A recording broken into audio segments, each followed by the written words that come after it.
अरे बेट्यानो, इतक्या लवकर मी काय जात नसतो तुम्हाला सोडून. हा, मला बी अजित पवार म्हणतात. पण गऱ्यांनो, नियतीचा खेळ बघा. खरंच आज माझा हा प्रवास इथंच थांबतोय. मी नेहमी म्हणायचो राजकारण आपल्या जागी आहे, पण काम महत्वाचं. लोकांनी मला कामाचा माणूस म्हटलं, तीच माझ्या आयुष्याची सर्वात मोठी कमाई होती. आज निरोप घेताना मन खूप जड आहे, पण एक समाधान आहे की शेवटच्या श्वासापर्यंत मी तुमच्यासाठीच धावत होतो. मी तुम्हाला शब्द दिला होता, जोपर्यंत माझे हातपाय चालतात तोपर्यंत तुमचं भलं करण्यासाठी मी झटत राहील. नियती बघा कशी असते. आज माझ्या हक्काच्या बारामतीच्या मातीत तुमच्या सेवेसाठी येत असतानाच माझे हातपाय कायमचे विसावले.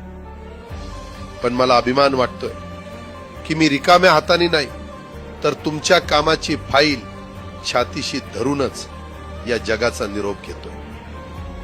शेवटच्या क्षणीही माझ्या डोळ्यासमोर फक्त तुमचा चेहरा होता.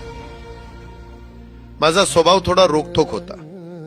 कधी कुणावर ओरडलो असेल, कुणाचं मन दुखावलं असेल, पण माझ्या त्या रागामागे फक्त एकच तडफड होती की माझ्या सामान्य माणसाचं काम झालं पाहिजे. सत्तेसाठी नाही, तर तुमच्या हक्कासाठी मी नेहमीच दादा म्हणून उभा राहिलो.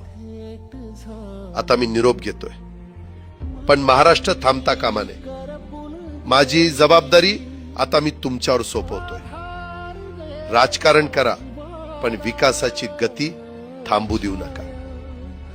जाता जाता माझ्या शैलीत डोळे पुसून शेवटचं सांगतो, आता रडत बसू नका. उठा आणि कामाला लागा.